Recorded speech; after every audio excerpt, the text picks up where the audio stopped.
Hello दोस्तों, मेरा नाम मधु है और मेरी 3 महीने पहले ही शादी हुई है। जैसा कि हर औरत के साथ होता है, मेरे साथ भी यही हुआ और शादी के बाद मेरी बात ना भूख और ज्यादा बढ़ गई।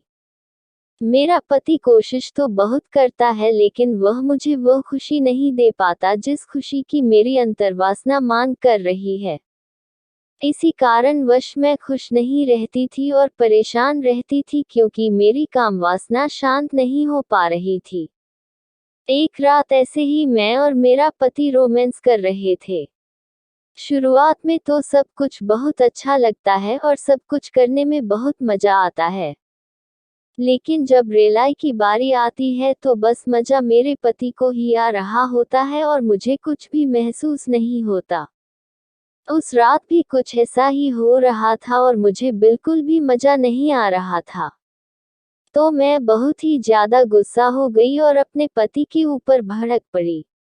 मैंने कहा, कैसे मर्द हो तुम जो अपनी औरत को संतुष्टि भी नहीं दे पा रहा है। मेरा पति, यह तुम कैसी बातें कर रही हो, तुम्हें मजा तो आता है। मैंने कहा, नहीं, मुझे बिल्कुल भी मजा नहीं आता, सारे मजे तुम्हें ही आते हैं। तुम क्या अपनी औरत को, अपनी बीवी को शारीरिक संतुष्टि भी नहीं दे सकते। इस बात पर हमारी बहस होने लगी और हम दोनों बहुत ही ज्यादा झगड़ने लगे। मेरा पति गुस्सा होकर बाहर वाले कमरे में सोने के लिए चला गया। वह चुटिया तो मुझसे झगड़ कर बाहर सोने के लिए चला गया और मुठ मार कर सो जाएगा। लेकिन मैं अपनी आग कैसे बुझाऊं, मैं कैसे अपनी प्यास बुझाऊं? तो मैंने अपना हाथ जगन्नाथ वाली तरकीब आजमाए और स्वयं को संतुष्टि देने की कोशिश करने लगी। मैंने अपना पल्लू ऊपर उठाया और अपनी गुफा के ऊपर उंगली से हिलाने लगी। तभी अचानक ससुर जी कमरे के अंदर आ गए और उन्होंने मेरी साड़ी ऊपर होती देख मेरे सारे नजारे मार लिए। मैंने जल्दी से अपनी साड़ी नीचे करी और उठकर बैठ गई और अपनी नजरें नीचे कर कर बोली, ससुर जी आप क्या कर रहे हैं यहाँ? क्या आपको कुछ चाहिए? ससुर जी बोले, मुझे कुछ चाहिए तो नहीं, लेकिन तुम्हें देना है। मैंने कहा, क्या ससुर जी, क्या देना है? उन्होंने कहा, तुम्हें वह सुख देना है जो मेरा नालायक बेटा नहीं दे पा रहा है। मैंने कहा, तो आपने सब कुछ सुन लिया? ससुर जी बोले, हाँ बेटी, मैंने सब कुछ सुन लिया।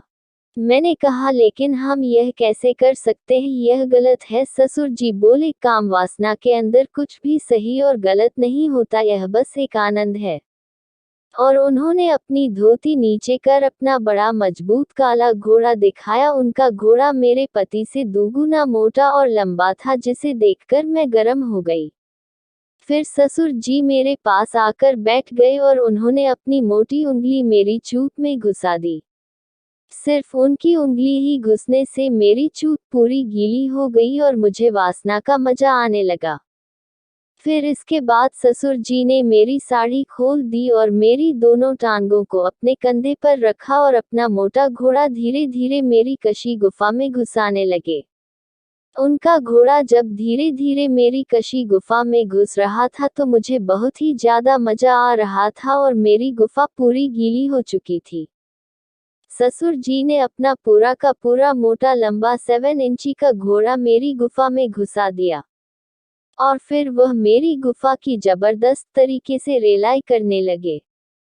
मैंने कहा, धीरे ससुर जी धीरे, आपका बेटा कभी इतनी तेज नहीं कर पाता है। ससुर जी बोले, मैं उसका बाप हूँ और तुम बस मजा लो। वह मुझे घचाघच रेलने लगे और मेरे दूध को भी खूब जोर जोर से दबाने लगे, जिससे मुझे और ज्यादा मजा आ रहा था।